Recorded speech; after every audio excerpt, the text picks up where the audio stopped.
C.H. Spurgeon preached this message on November 28, 1858, at the Music Hall of the Royal Surrey Gardens.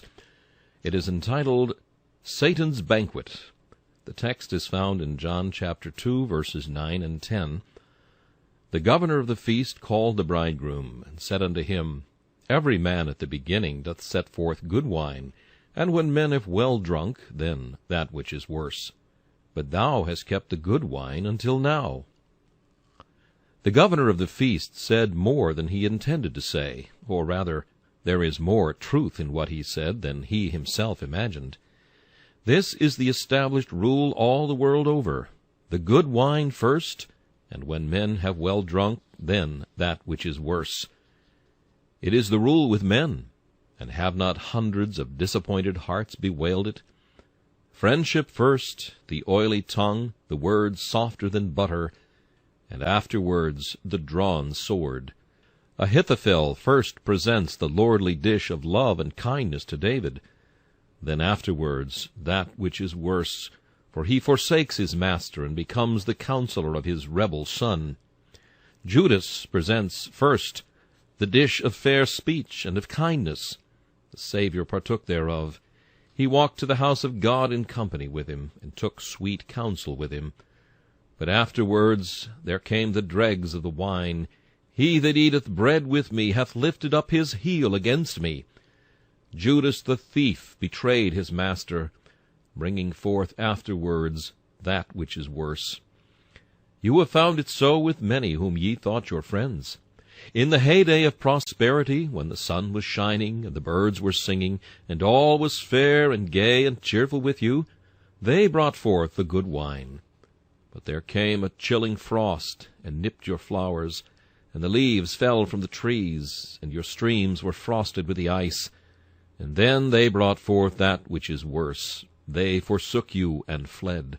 They left you in your hour of peril, and taught you that great truth, that cursed is he that trusteth in man, and maketh flesh his arm. And this is the way the world over. I say it once again, not merely with men, but with nature too. Alas for us, if thou were all, and not beyond, O earth! For doth not this world serve us just the same?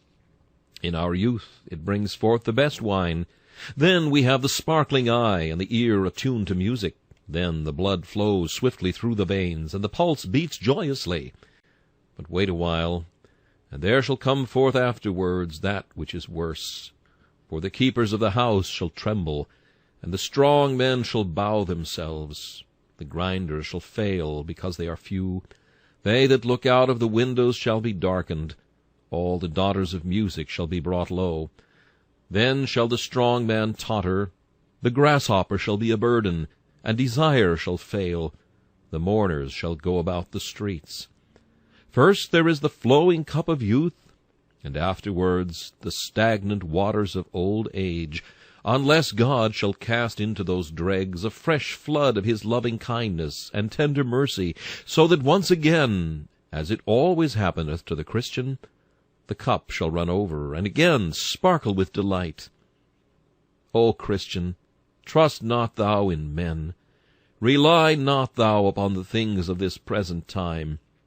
For this is evermore the rule with men and with the world, the good wine first, and when ye have well drunken, then that which is worse. This morning, however, I am about to introduce you to two houses of feasting. First I shall bid you look within the doors of the devil's house, and you will find he is true to this rule. He brings forth first the good wine, and when men have well drunk, and their brains are muddled therewith, then he bringeth forth that which is worse. Having bidden you to look there and tremble, and take heed to the warning, I shall then attempt to enter with you into the banqueting house of our beloved Lord and Master Jesus Christ, and of him we shall be able to say, as the governor of the feast said to the bridegroom, Thou hast kept the good wine until now. Thy feasts grow better and not worse.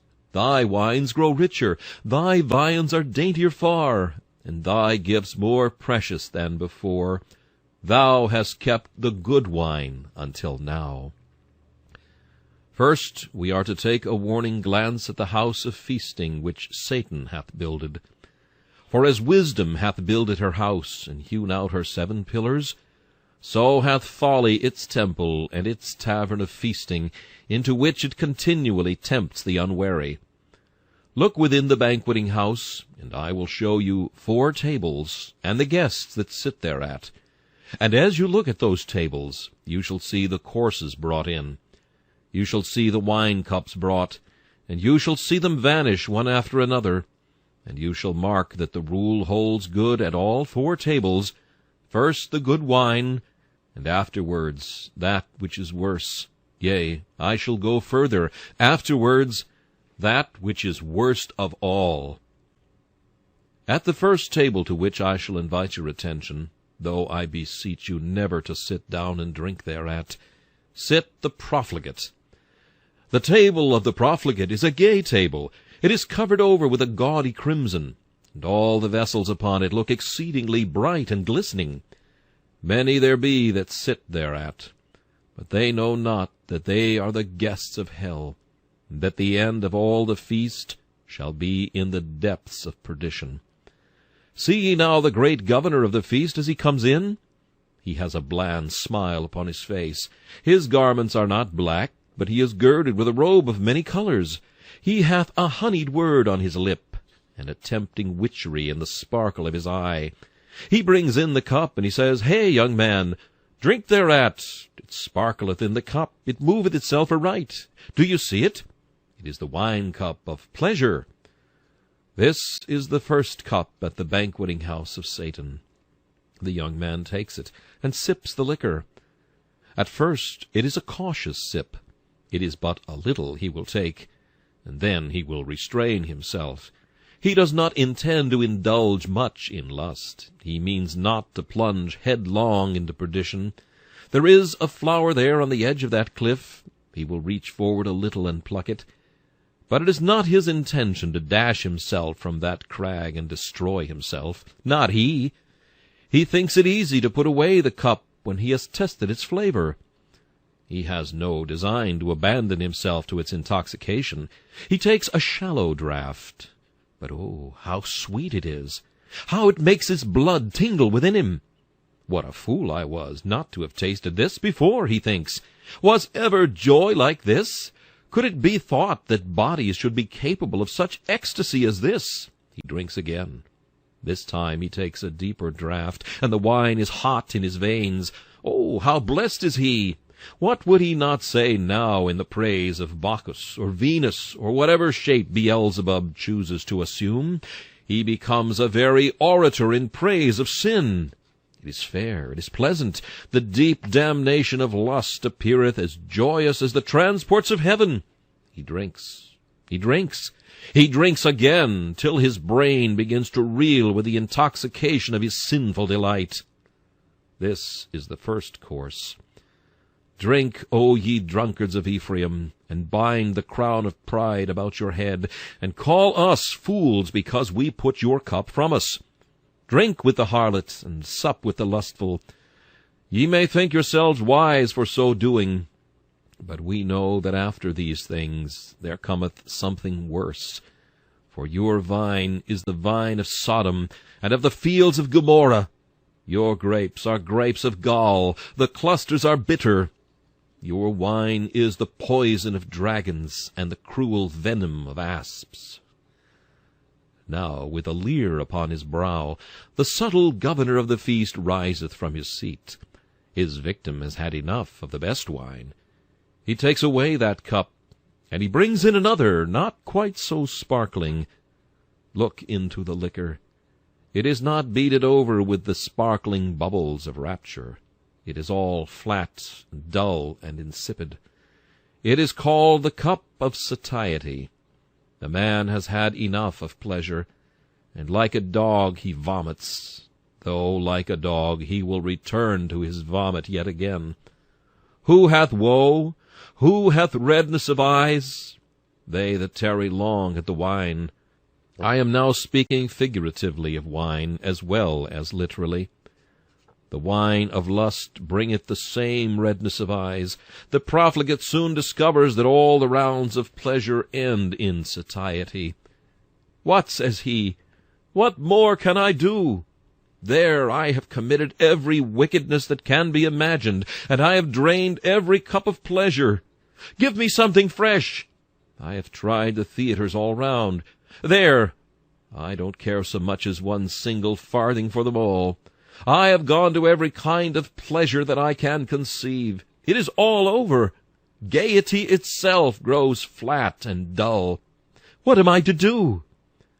And this is the devil's second course, the course of satiety, a fitful drowsiness, the result of the previous excess.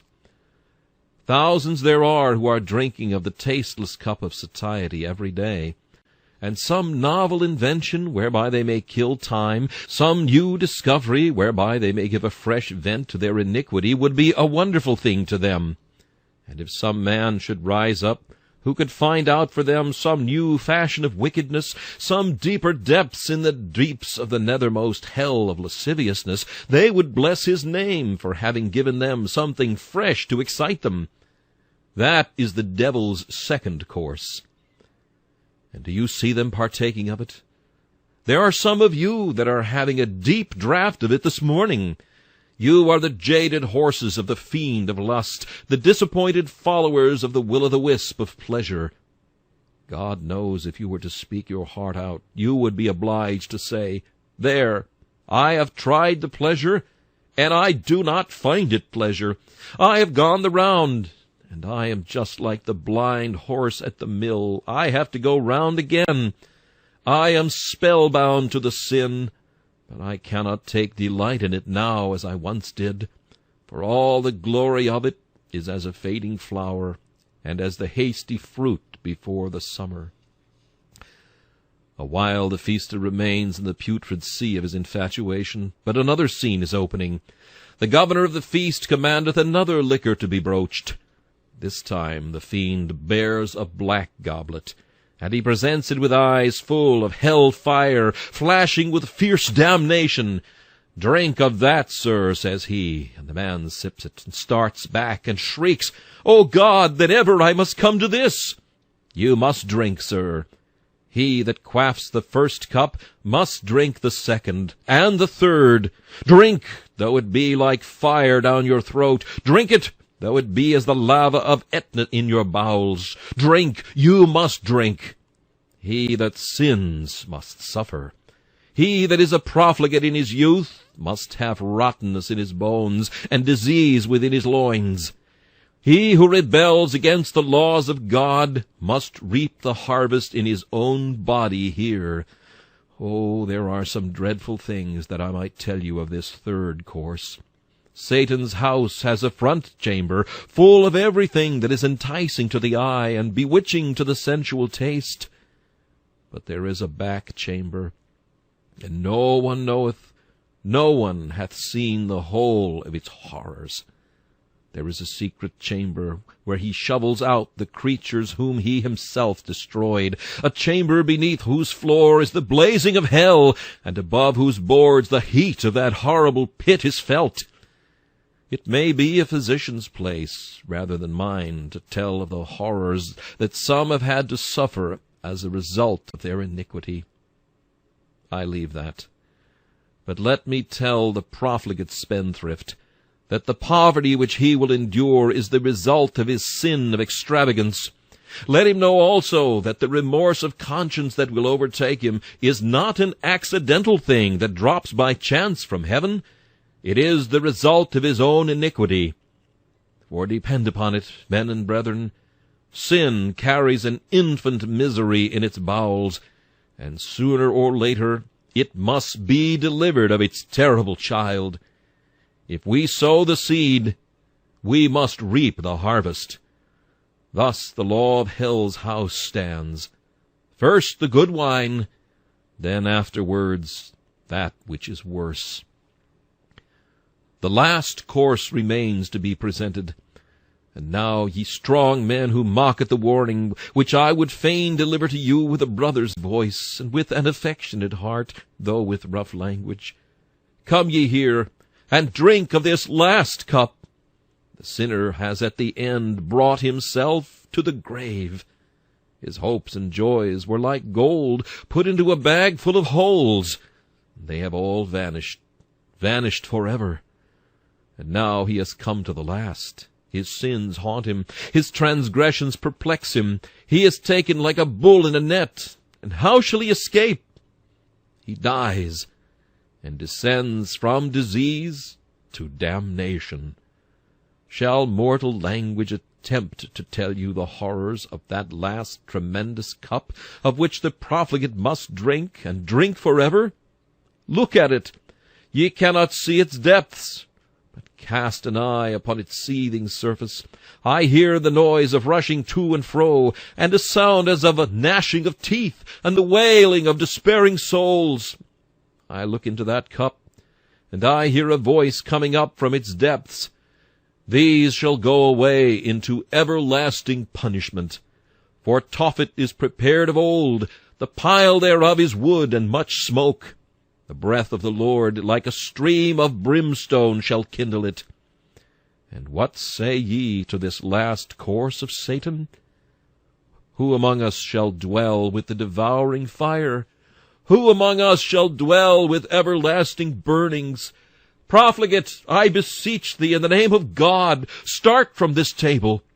Oh, be not so careless at thy cups. Be not so asleep, secure in the peace which thou now enjoyest. Man, death is at the door, and at his heels is swift destruction.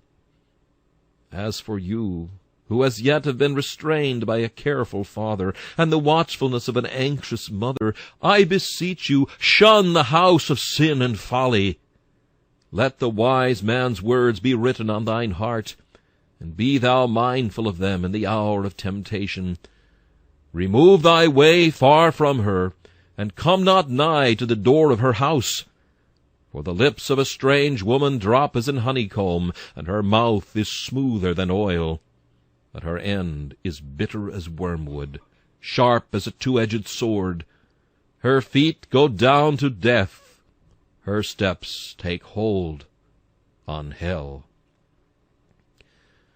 Do you see that other table yonder in the middle of the palace? Ah, good, easy souls! Many of you had thought that you never went to the feast of hell at all. But there is a table for you, too. It is covered over with a fair white cloth, and all the vessels upon the table are most clean and comely. The wine looks not like the wine of Gomorrah. It moveth aright, like the wine from the grapes of Eshcol. It seems to have no intoxication in it. It is like the ancient wine which they pressed from the grape into the cup, having in it no deadly poison. Do you see the men who sit at this table? How self-contented they are! Ask the white fiends who wait at it, and they will tell you. This is the table of the self-righteous. The Pharisee sits there.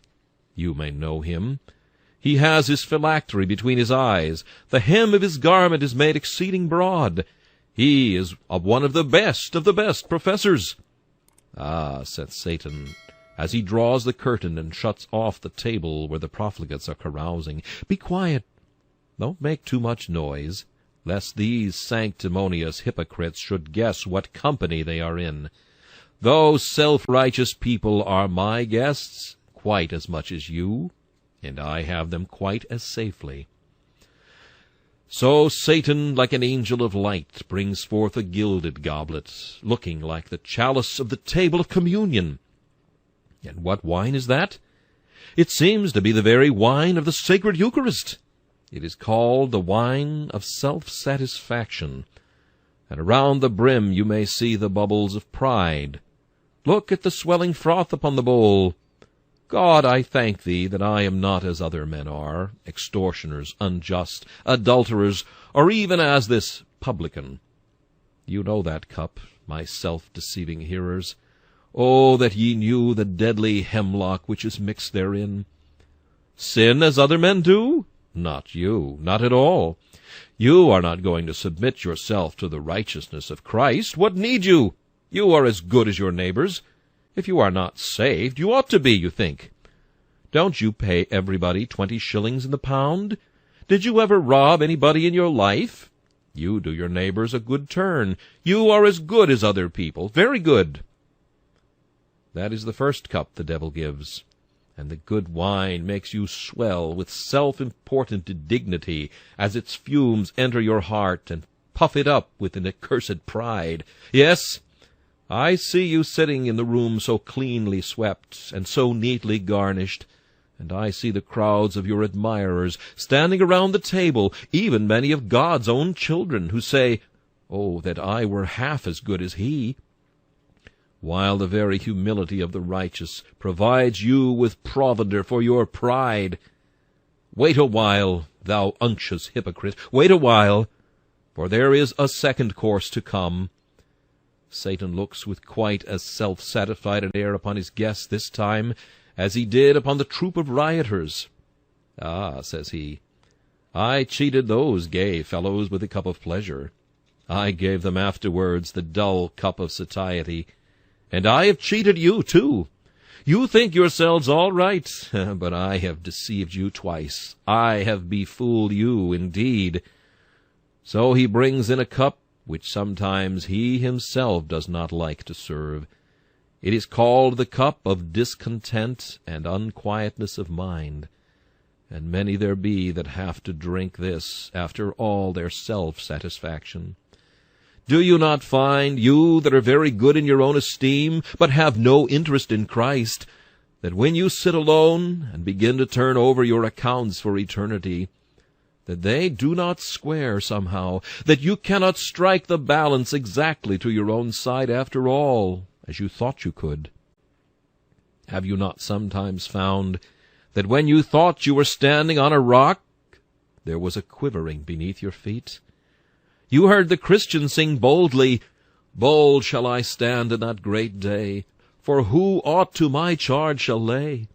While through thy blood absolved I am from sin's tremendous curse and shame." And you have said, "Well, I cannot sing that. I have been as good a churchman as ever lived. I never missed going to my church all these years, but I cannot say I have a solid confidence." You had once a hope of self-satisfaction, but now the second course has come in, and you are not quite so contented. "Well," says another, "I have been to my chapel, and I have been baptized, and made a profession of religion, though I was never brought to know the Lord in sincerity and in truth, and I once thought it was all well with me, but I want a something which I cannot find." Now there comes a shaking in the heart. It is not quite so delightful as one supposed to build on one's own righteousness. Ah, that is the second course. Wait a while, and mayhap in this world, but certainly in the hour of death, the devil will bring in the third cup of dismay at the discovery of your lost condition. How many a man who has been self-righteous all his life has at the last discovered that the thing whereon he placed his hope had failed him. I have heard of an army who, being defeated in battle, had endeavored to make good a retreat. With all their might the soldiers fled to a certain river, where they expected to find a bridge, across which they could retreat and be in safety. But when they came to the stream, there was a shriek of terror. "The bridge is broken! The bridge is broken!" All in vain was that cry, for the multitude hurrying on behind pressed upon those that were before and forced them into the river until the stream was glutted with the bodies of drowned men. Such must be the fate of the self-righteous. You thought there was a bridge of ceremonies, that baptism, confirmation, and the Lord's Supper made up the solid arches of a bridge of good works and duties. But when you come to die, there shall be heard the cry, "The bridge is broken! The bridge is broken!" It will be in vain for you to turn round then. Death is close behind you. He forces you onward, and you discover what it is to perish through having neglected the great salvation and attempting to save yourself through your own good works. This is the last course but one, and your last course of all, the worst wine, Your everlasting portion must be the same as that of the profligate. Good as you thought yourself to be, inasmuch as you proudly rejected Christ, you must drink of the wine-cup of the wrath of God, that cup which is full of trembling. The wicked of the earth shall wring out the dregs of that cup, and drink them. And you also must drink of it as deep as they. Oh, beware in time!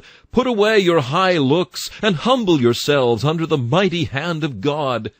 Believe on the Lord Jesus Christ, and ye shall be saved. Some of you have as yet escaped the lash, but there is a third table crowded with most honorable guests. I believe there have been more princes and kings, mayors and aldermen, and great merchants sitting at this table than at any other.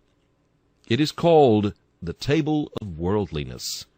Humph, says a man. Well, I dislike the profligate. There's my eldest son. I've been hard at work saving up money all my life, and there's that young fellow. He will not stick to business. He has become a real profligate.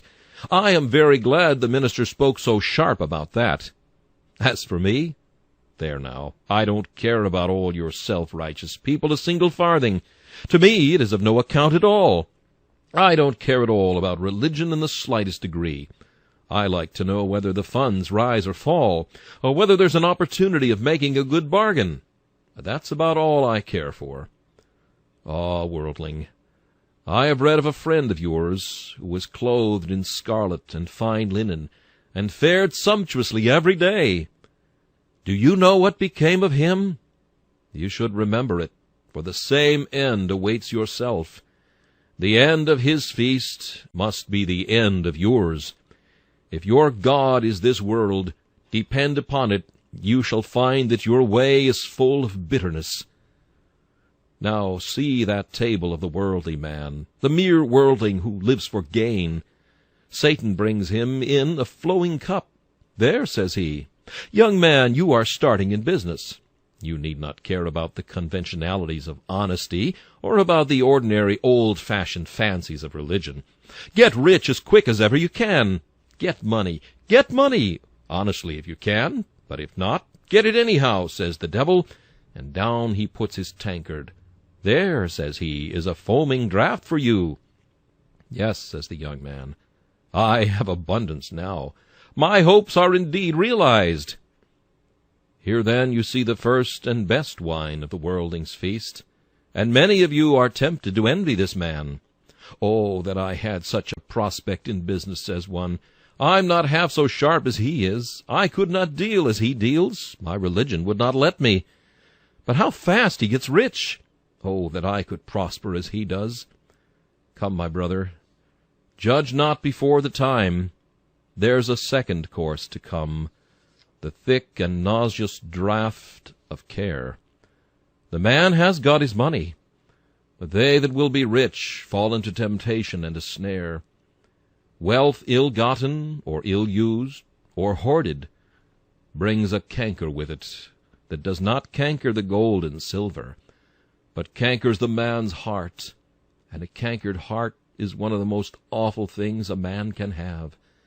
Ah, see this money-lover, and mark the care which sits upon the heart.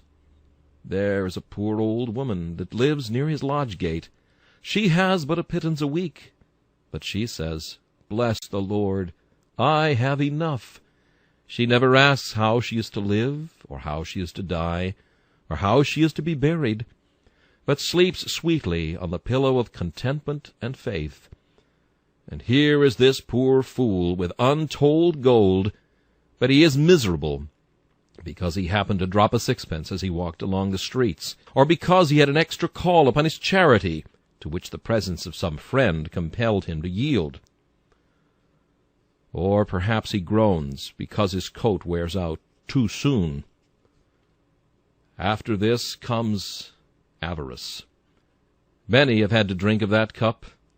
May God save us from its fiery drops. A great American preacher has said, Covetousness breeds misery. The sight of houses better than our own, of dress beyond our means, of jewels costlier than we may wear, of stately equipage and rare curiosities beyond our reach, these hatch the viper brood of covetous thoughts, vexing the poor who would be rich, tormenting the rich who would be richer. The covetous man pines to see pleasure, is sad in the presence of cheerfulness. The joy of the world is his sorrow, because all the happiness of others is not his. I do not wonder that God abhors him. He inspects his heart as he would a cave full of noisome birds, or a nest of rattling reptiles, and loathes the sight of its crawling tenants. To the covetous man, life is a nightmare, and God lets him wrestle with it as best he may. Mammon might build its palace on such a heart, and pleasure bring all its revelry there, honor all its garlands. It would be like pleasures in a sepulchre, and garlands on a tomb. When a man becomes avaricious, all he has is nothing to him. More, more, more, says he, like some poor creatures in a terrible fever, who cry, drink, drink, drink, and you give them drink, but after they have it, their thirst increases. Like the horse leech, they cry, give, give, give. Avarice is a raving madness which seeks to grasp the world in its arms, and yet despises the plenty it has already. This is a curse of which many have died, and some have died with the bag of gold in their hands, and with misery upon their brow, because they could not take it with them into their coffin, and could not carry it into another world. Well, then, there comes the next course. Baxter and those terrible old preachers used to picture the miser and the man who lived only to make gold in the middle of hell, and they imagined Mammon pouring melted gold down his throat. There, say the mocking devils, that is what you wanted. You have got it now. Drink, drink, drink! And the molten gold is poured down. I shall not, however, indulge in any such terrible imaginations. But this much I know, that he that liveth to himself here must perish. He who sets his affections upon the things on earth hath not digged deep. He hath built his house upon the sands. And when the rain descends and the floods come, down must come his house, and great must be the fall thereof. It is the best wine first, however. It is the respectable man, respectable and respected. Everybody honors him. And afterwards, that which is worse, when meanness has beggared his wealth, and covetousness has maddened his brain. It is sure to come, as sure as ever you give yourself up to worldliness. The fourth table is set in a very secluded corner, in a very private part of Satan's palace. There is the table set for secret sinners, and here the old rule is observed. At that table, in a room well darkened, I see a young man sitting today, and Satan is the servitor, stepping in so noiselessly that no one would hear him. He brings in the first cup, and oh, how sweet it is! It is the cup of secret sin. Stolen waters are sweet, and bread eaten in secret is pleasant. How sweet that morsel, eaten all alone! Was there ever one that rolled so delicately under the tongue? That is the first. After that he brings in another, the wine of an unquiet conscience. The man's eyes are opened. He says, "What have I done? What have I been doing?"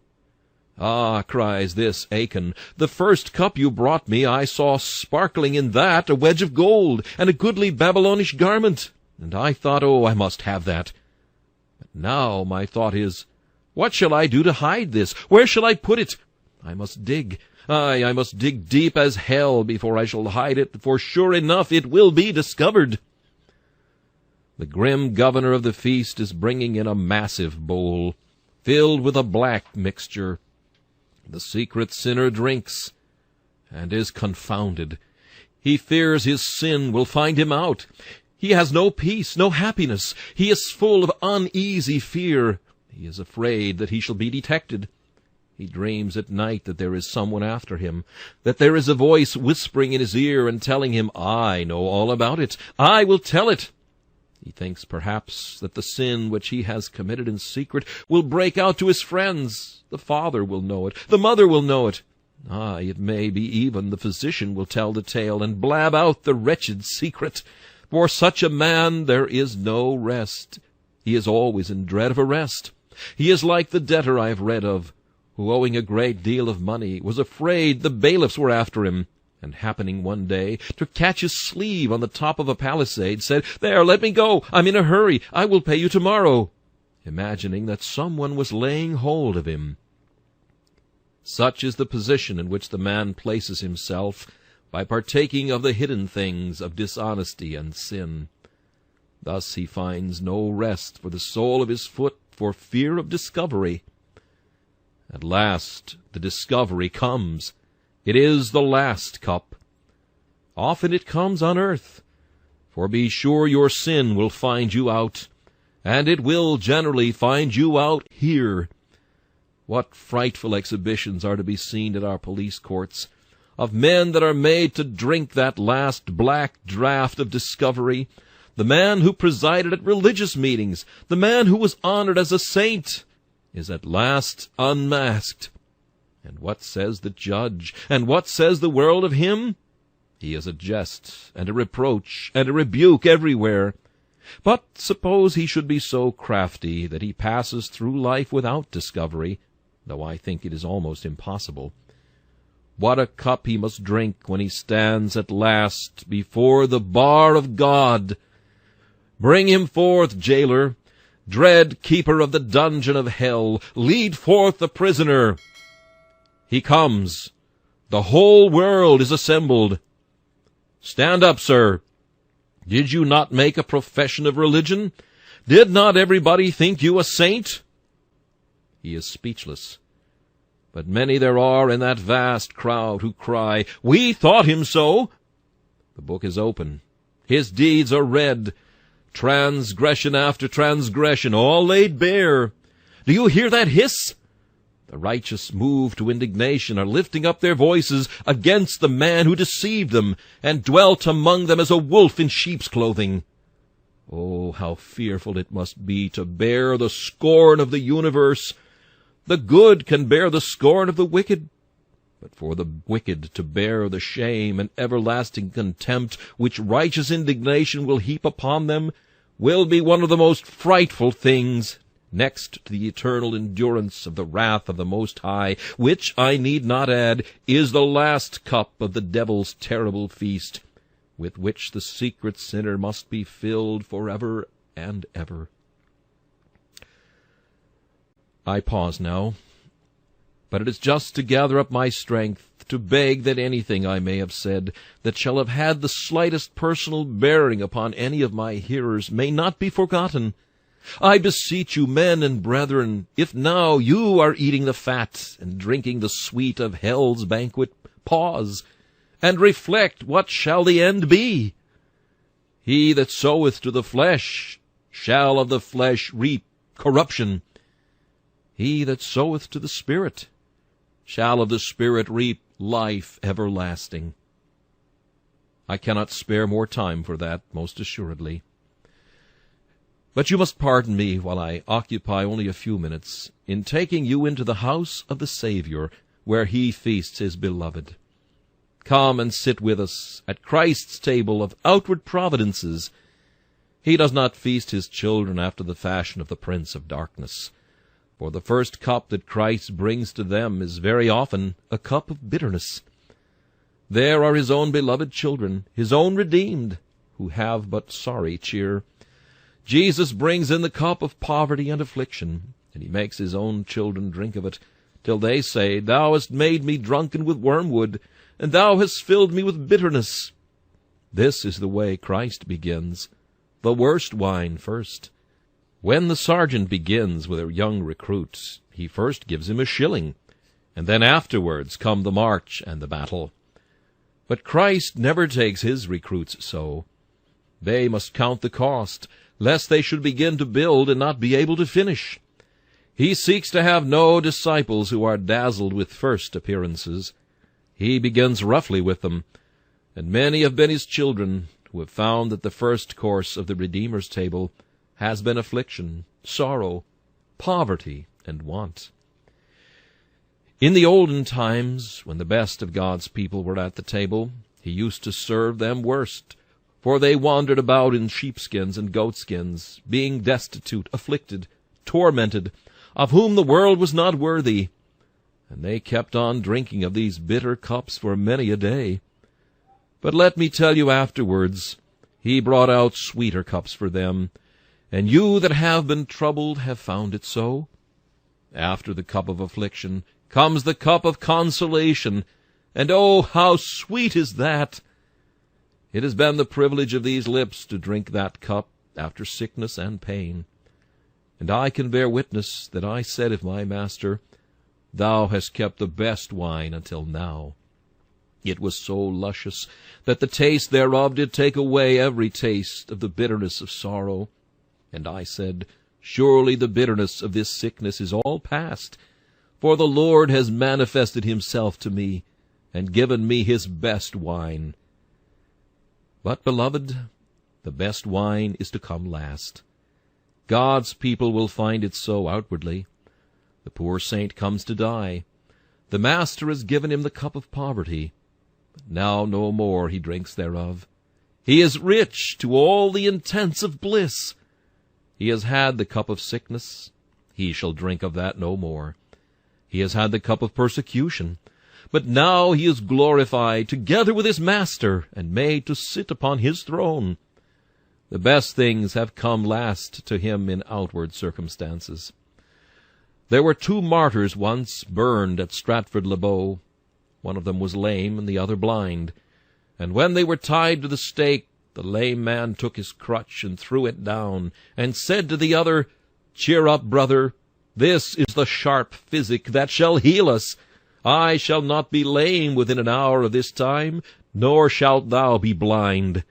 No, the best things were to come last. But I've often thought that the child of God is very much like the Crusaders. The Crusaders started off on their journey, and they had to fight their way through many miles of enemies, and to march through leagues of danger. You remember perhaps in history the story that when the armies of the Duke of Bouillon came in sight of Jerusalem, they sprang from their horses, clapped their hands, and cried, Jerusalem, Jerusalem, Jerusalem! They forgot all their toils, all the weariness of the journey, and all their wounds, for there was Jerusalem in their sight. And how will the saint at last cry, Jerusalem, Jerusalem, when all sorrow and all poverty and sickness are past, and he is blessed with immortality? The bad wine, bad did I say? Nay, the bitter wine is taken away, and the best wine is brought out, and the saint sees himself glorified forever with Christ Jesus. And now we will sit down at the table of inward experience. The first cup that Christ brings to his children when they sit at that table is one so bitter that perhaps no tongue can ever describe it. It is the cup of conviction. It is a black cup, full of the most intense bitterness. The Apostle Paul once drank a little of it, but it was so strong that it made him blind for 3 days. The conviction of his sin overpowered him totally. He could only give his soul to fasting and to prayer. And it was only when he drank of the next cup that the scales fell from off his eyes. I have drunk of it, children of God, and I thought that Jesus was unkind. But in a little while he brought me forth a sweeter cup, the cup of his forgiving love, filled with the rich crimson of his precious blood. Oh, the taste of that wine is in my mouth this very hour, for the taste thereof is as the wine of Lebanon that abideth in the cask for many a day. Do you not remember when after you had drunk the cup of sorrow, Jesus came and showed you his hands and his side, and said, Sinner, I have died for thee, and given myself for thee. Believe on me. Do you not remember how you believed and sipped the cup, and how you believed again and took a deeper draught, and said, Blessed be the name of God from this time forth and forever, and let the whole earth say Amen. For he hath broken the gates of brass, and cut the bars of iron asunder, and let the captives go free. Since then the glorious Master has said to you, Friend, come up higher. And he has taken you to upper seats in the best rooms, and he has given you sweeter things. I will not tell you today of the wines which you have drunk. The spouse in Solomon's song may supply the deficiency of my sermon this morning. She drank of the spiced wine of his pomegranate. And so have you, in those high and happy moments when you have had fellowship with the Father and with his Son, Jesus Christ. But tarry a while. He has kept the best wine yet. You shall soon come near the banks of the Jordan, and then you shall begin to drink of the old wine of the kingdom that has been barreled up since the foundation of the world. The vintage of the Saviour's agony, the vintage of Gethsemane soon shall be broached for you, the old wine of the kingdom. You are come into the land Beulah, and you begin to taste the full flavor of the wines on the lees well refined. You know how Bunyan describes the state which borders on the vale of death. It was a land flowing with milk and honey, a land where the angels often came to visit the saints and to bring bundles of myrrh from the land of spices. And now the high step is taken. The Lord puts his finger upon your eyelids and kisses your soul out at your lips. Where are you now? In a sea of love and life and bliss and immortality. O Jesus, Jesus, Jesus, thou hast indeed kept the best wine until now. My Master, I have seen thee on the Sabbath, but this is an everlasting Sabbath. I have met thee in the congregation, but this is a congregation that never shall break up. O my Master, I have seen the promises, but this is the fulfillment. I have blessed thee for gracious providences, but this is something more than all these. Thou didst give me grace, but now thou hast given me glory. Thou wast once my shield, but thou art now my Son. I am at thy right hand, where there is fullness of joy forever. Thou hast kept the best wine until now. All I ever had before was as nothing compared with this. And lastly, for only time fails me, I could preach a week upon this subject. The table of communion is one at which God's children must sit, and the first thing they must drink of there is the cup of communion with Christ in his sufferings. If thou wouldst come to the table of communion with Christ, thou must first of all drink of the wine of Calvary. Christian, thy head must be crowned with thorns, thy hands must be pierced. I mean not with nails, but spiritually thou must be crucified with Christ. We must suffer with him, or else we cannot reign with him. We must labor with him first. We must sup of the wine which his Father gave him to drink, or else we cannot expect to come to the better part of the feast. After drinking of the wine of his sufferings, and continuing to drink of it, we must drink of the cup of his labors. We must be baptized with his baptism. We must labor after souls, and sympathize with him in that ambition of his heart, the salvation of sinners. And after that he will give us to drink of the cup of his anticipated honors. Here on earth we shall have good wine in communion with Christ in his resurrection, in his triumphs and his victories. But the best wine is to come at last. O chambers of communion, your gates have been opened to me, but I have only been able to glance within them. But the day is coming when on your diamond hinges ye shall turn, and stand wide open forever and ever, and I shall enter into the King's palace, and go no more out. O Christian, thou shalt soon see the King in his beauty. Thy head shall soon be on his bosom. Thou shalt soon sit at his feet with Mary. Thou shalt soon do as the spouse did. Thou shalt kiss him with the kisses of his lips, and feel that his love is better than wine. I can conceive you, brethren, in the very last moment of your life, or rather, in the first moment of your life, saying, He has kept the best wine until now. When you begin to see him face to face, when you enter into the closest fellowship, with nothing to disturb or to distract you, then shall you say, The best wine is kept until now. A saint was once dying, and another sat by him and said, Farewell, brother. I shall never see you again in the land of the living. Oh, said the dying man, I shall see you again in the land of the living that is up yonder, where I am going. This is the land of the dying. Oh, brethren and sisters, if we should never meet again in the land of the dying, have we a hope that we shall meet in the land of the living, and drink the best wine at last? This message, Satan's Banquet, was preached by Charles Haddon Spurgeon on November 28, 1858.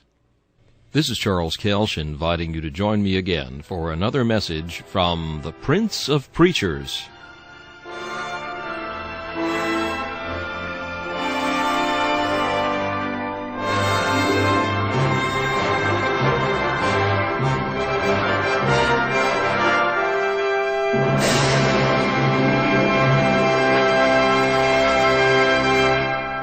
C.H. Spurgeon preached this message on November 28, 1858, at the Music Hall of the Royal Surrey Gardens.